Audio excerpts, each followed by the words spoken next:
It's day 2 of the clinic, which means it's Saturday. It's like 6:30 in the morning right now, and I'm not amused to be awake this early. It's all in the name of learning and going to ride. Because my first lesson is at 8. Yesterday went super well. I didn't record much because 1, suck at vlogging. 2, I forgot. I was like, I'm just busy doing other stuff, you know? Today is jumping. I think we're jumping courses, which is fun. I'm riding the pony first. Don't know if I'll get any footage of that. And then after the pony, I'm riding Trin. And hopefully they all go well and behave well, and that I look, that he doesn't think, I just, you know, yeah. I'm sure someone else out there kind of understands what I can't put into words because I'm an idiot. And it's also 6:30 in the AM. But I am running late now. And once again, I'm recording while I'm running late because I have no sense of responsibility or time control or time constraint. Nope. I don't even know the proper English, proper words. I cannot articulate. All right. I will see you guys at the barn. Okay. Made it to the barn. That's my face, unfortunately. Hopefully I can just use this time right now to clean my tack and get ready and make sure everything is just good to go and that I don't look like a hot mess. You know, that's always my goal in life. Well, actually, my goal in life is to be able to afford as many Pop-Tarts as I want. But second to that is just to not look like a hot mess.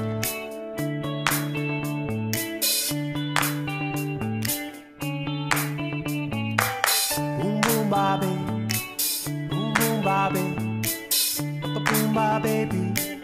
I think someone's almost here. And I've only cleaned 1 boot and I've already gotten bored of cleaning my tack. Pressure pushing down on me, pushing down on you. No man has for under pressure that burns a building down, splits a family in 2, puts people on streets. Boom ba ba ba, boom ba ba ba. Dee-da-do, dee-da-do. That's okay. It's the terror of knowing what this world is about. Watching some good friends screaming, let me out. Great tomorrow takes me higher. Pressure on people on streets. Da-da-da. Oh, rap-a-ba-da-ba. Okay. Jumping around, kick my butt. That was camera angle too low. That was the most disappointing ride I have had in a long time. Okay.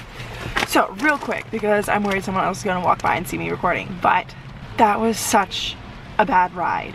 Not a bad lesson, that was such a bad ride. And Trin would not stop shaking her head. And before I thought she's not in pain. She's not, nothing's going on, it's just her being a butthole. But think about it, horses aren't going to do something if there's not a reason behind them doing it. She was shaking her head the whole time. I wasn't getting in good distances, and of course there's the lesson that everybody came out to watch. And it looks like I don't belong in this lesson. It looks like I don't belong at that height in that group. And today I definitely did not belong at that height in that group, and it was a mess and it was horrible and I was jumping terribly. And it was just, oh my god, I'll give a much better explanation later. I'm just so defeated feeling. I want to show that I was a good rider, that I can do things, and I don't feel like I came out and did that today. I feel as though I came out and looked like a sloppy rider on a nice horse that can't put 2 and 2 together. I don't really know how to begin my discussion of how everything went. Mostly because it didn't go as great as I was hoping for. If you aren't interested in horse stuff or learning about horses and all that jazz, then I would suggest not paying attention any longer and just like clicking off the video, mostly because now the rest of it is just going to be what I learned on the clinics. There's going to be a whole talking portion. It's going to be boring for pretty much every single person involved, even if you're into horses. The lesson itself was good. The information was good. The execution, not so much. I was feeling pretty dejected and really upset. There was one point where all of a sudden it just started pouring down raining and we had to go into the barn for a little bit. And I just kind of had to stand off in the corner by myself going, oh my god, it's the end of the world. I'm riding terribly. Trin looks terrible. Everyone's out here watching this ride. And it was just so not the horse I normally have. Which is interesting, and it kind of adds on to the fact that she probably has ulcers, and maybe with the excitement, stress, just made her ulcers act up potentially. I don't know, it was just so frustrating, especially looking back at that footage, because it felt really a lot of times she was over jumping and I couldn't stay with her over the jump. I just kept getting caught. And it turns out that when I was looking at the footage, I wasn't releasing her at all. I was just sitting there basically with my hands at the base of her neck instead of following her mouth and her bascule. I was like, we're here and we're gonna stay here and we're not adjusting. I think if I released her more, she wouldn't have been getting such a harsh reaction on the landing side of the fences, and you know, it's a whole ordeal where I was catching her in the mouth and she was getting frustrated, she was getting caught in the mouth, so she would rush away, and then she was rushing away, so I'd grab her face, and it was just, oh my god. Another thing is that in the footage you see that she's shaking her head a lot. We got a lot of terrible distances. It's a bad ride. I know it's a bad ride. There's a lot of things going on there to fix. I know. One of the things that Eric was talking to me about, the bit is a method of communication. And essentially people use the bit as a method of control. And one of the things he was working on us was at the standstill, at the halt, that you would kind of wiggle your wrists a little bit to get your horse's attention and to get them to soften. And it's extremely, extremely, extremely light pressure. Think of how much pressure is a pound. Less than that is how much pressure you have in your reins when you're doing this. It's not seesawing on your horse's mouth at all, not even remotely that. These little movements that it might take 5 minutes for your horse to pay attention, because that's how long it took for mine. Even just the first time, and then we went to do it again and it took another 5 minutes, and I was like, oh, this is so tedious, so annoying, but it's what you need to do. Once you got that at the halt, then you move up into the walk and you know, still do the little motions with your wrist. And a lot of people probably abuse that information and be like, oh my god, I can seesaw on my horse. No, you're just a terrible rider if you do that. It's the most minute movements. And so we moved on into the walk and the trot and the canter using the negotiating method, and that when you're going around, you're constantly talking to your horse through the bit with your seat and everything. Your seat is there as a constant factor for support and all that other stuff. And then you're using your hands to communicate and keep their attention and keep them soft. The next thing that we were working on after that was to where your canter should start, or no, that's not it. Where you should have the canter, you're gonna approach the jumps with. And I'm sure other people have heard this before, where 5 strides away from the jump, you don't touch the horse's face, because the horse's vision, everything, they don't see the jump anymore. So if you mess with them, you end up in sticky situations that no one wants to be in. Before you even lock your eyes onto the jump, you should have the canter you want coming to that jump. And it's more or less 20 strides away, you should have the canter you want. So at that 20 strides, if there was a jump right there, you should be comfortable taking that jump from the canter that you have. If you don't have it, you don't have it, and that it's not going to develop in the next 20 strides.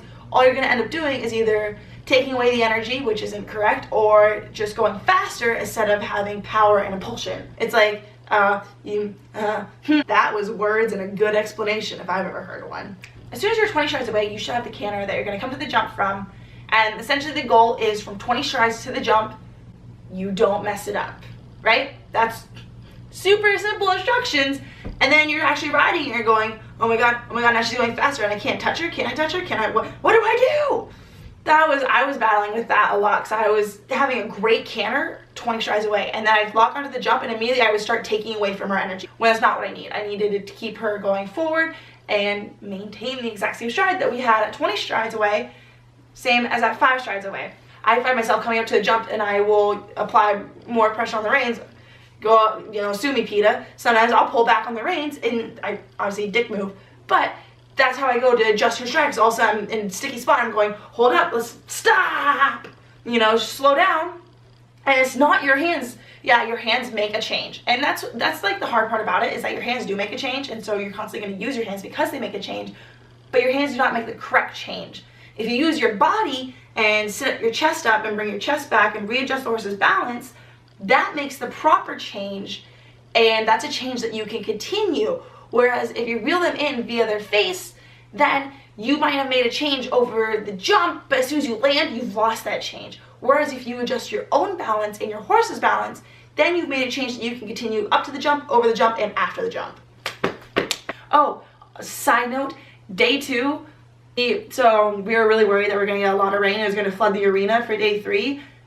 Good thing we worried about that, because boy oh boy did it happen. And the whole arena is completely flooded, which means day 3 got canceled, which really sucks. I want to make the changes and come back and do better, but you know, life is life. Suck it up, get over it. Suck it up, buttercup. Pretty much all I got. You know, try to think of something funny and clever to say to sign off with, and I got nothing. So, you know, bye.